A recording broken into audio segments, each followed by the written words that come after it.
অনেক দিন ধরে আমার ওই ঘরে ভিডিও করা হচ্ছে না। আজকে কে বাইরের লাইটটাও দাও নাই তোমরা? বাইরের লাইটও দেয়নি, ভিডিও করা হচ্ছে না। তো এখন ভিডিও করব, এই জন্য এখানে আসলাম। শীত অনেক পড়ছে, আপনাদের এলাকায় কি অবস্থা অবশ্যই জানাবেন। এই যে আমি আমার সব হিজাবগুলো এখন এখানে ঠিক করিব, সুন্দর করিব। আল্লাহ, যেহেতু অনেকদিন ধরে এই ঘরে ভিডিও বানানো হচ্ছে না, তো আজকে ভিডিও বানাবো। তো কি করি না করি সেগুলো দেখাবো। আর এই তো আমার আম্মু এখানে নতুন করে রান্নাঘর উঠাইছে, মানে আমার আম্মুর জন্য, আমার জন্য না। আর এই যে আমার শখের ঘর, এটা আমার অনেক বেশি শখের। যাই হোক, গলায় ব্যথা, ঠান্ডা পড়তেছে, গলায় ব্যথা, বেশি কথা বলতে পারছি না। এখন রুমের ভিতরে যাই, যে আপনাদেরকে দেখাই আমার রুমটার অবস্থা কি। প্রচুর বাজে, প্রচুর বাজে। তো যাই হোক, প্রচুর বাজে।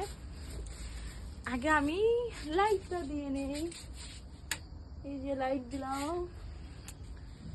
আর এই যে রুমের ভিতরে, তো রুমের ভিতরে অবস্থা এই যে অনেক খারাপ। আর আমার ফুল বেডে আমার হিজাব, এই যে আমার ফুল বেডে আমার হিজাব।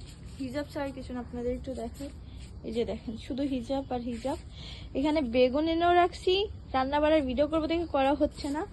তো এই ছিল আমার রুমের অবস্থা। তো যাই হোক, কি করি না করি এখন সেগুলো আমি শেয়ার করব মাইশা ব্লগসে। আর এই ভিডিওটা কোথা থেকে দেখতেছেন অবশ্যই জানাবেন।